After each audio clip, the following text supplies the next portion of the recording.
Hello! Our first artist book today is Landforms and Air Currents by Barton.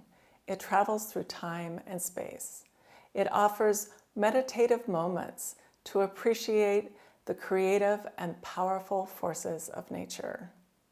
Next, we have Evocations by Kunc, illustrating the timeless poetry of Hafiz. We contemplate the hand that both receives and manifests. Barton majored in painting at Washington University School of Fine Arts in St. Louis. She started making books in 1981 after she moved to the Washington, D.C. area.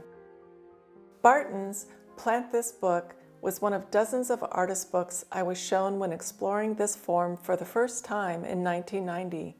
It remains the most memorable. Her latest, and perhaps last artist book, Landforms and Air Currents, is a pop-up that took over 2.5 years to produce. The images were reproduced from her original paintings, which Barton told me is a happy return to her artistic roots. Landforms and Air Currents is a journey written by Barton with joyful attention to the land and sky. Stillness, stillness, stillness, stillness, rumbling, rumbling, rumble still, rising seismic riff. An erupting volcano lifts off the next page. Vertically, she introduces a word for each poem image section. Here it is reverberation.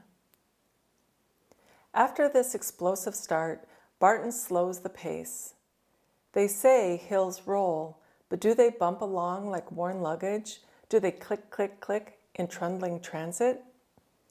Barton likens the hills to the trundling of luggage and evokes, for me, train cars jostling along. The word here is migration. She's illustrated a living, traveling landscape. As we go through the storm, our word is turbulence. This storm cloud is my favorite page in the book. It's both messy and controlled. The cloud and lightning bolt look almost like a thought bubble, and so I think of this as an image of my own chaotic thinking, and I like it. As we move along the coastline with graceful swirls and calming blues, agility is the word along the foredge. As it snows on the next page, Barton describes it as snowflake feathers which tickle the air as they fall, scatter, settle. Tranquility. We peek in at rocks, transformation. We stop at a pond, respiration. Barton asks us to listen. The pond is breathing. She writes, the subtle out and in exchange may pass your notice unless you pause your texting, your blah, blah, blah business talk, your rush to the end of the day. The pond breathes in and out. The peepers start their evening calls. Did you notice? Barton is noticing. With the word meditation, she takes us to a final poem which ends, tirelessly she rotates, spinning, spinning, circling round her star, her body held in gravity's embrace, while her song fills every vacancy of space. Evocations by Kunc picks up where Barton's book leaves us, from the song of the planet's ongoing creation to the singer of that song, the hand that sets the planet spinning. Kunc is a well-known international printmaker. She's received Fulbright Scholar Awards and 2 NEA fellowships. Using colorful woodcuts and other printmaking techniques, she evokes the big Nebraska sky and landscape of her home, as well as larger human issues of endurance, vulnerability, destruction, and growth. Evocation means to bring to the conscious mind, maybe a memory, but often a deity. During her world travels, Kunc has taken note of hand gestures in classical art that evoke blessings and power. These hand positions cross cultural and religious lines. Kunc has distilled these gestures down and brought them together with the words of Hafiz, a Sufi master from the 14th century. Evocations begins, like the way the valleys of the earth cup their hand for light and drink.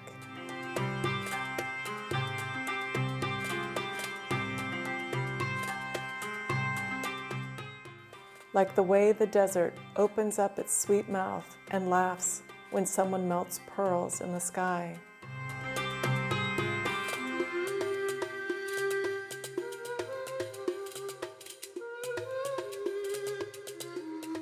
And rain returns like a divine lover with 1,000 wonderful gifts. Across 3 page spreads, Kunc gives us much to contemplate.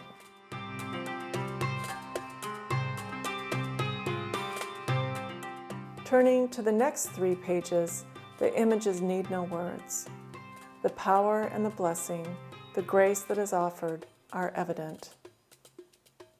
Her woodcuts cover the pages from top to bottom, bringing color, texture, and mood to the pages. A suggestion of dryness, clouds, rain. The hands are printed by etching and then inking copper.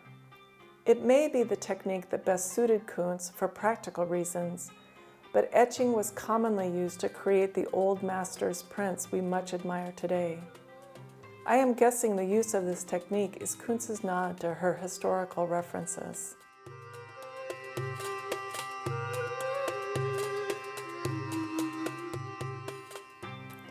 Kunc takes us further to contemplate, through words and images, the hand itself. The hand sat in the classroom of the eye and soon learned to love beauty. The sky sat in the classroom of God, and now look what it gives us at night, all that it learned. Your hand sits in the classroom of God, an apprentice, mastering the craft of divine beauty as the earth spins on the potter's wheel.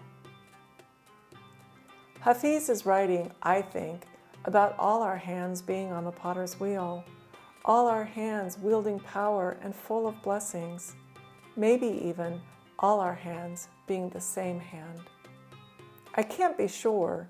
That is the beauty of Hafiz and the mastery of Kunc, who through the power of her hands shares his words so elegantly with us. Evocations ends much the same as landforms and air currents, with the world spinning into infinity and beyond time. Through these works, Karen Kunc and Carol Barton highlight the preciousness and beauty of right now.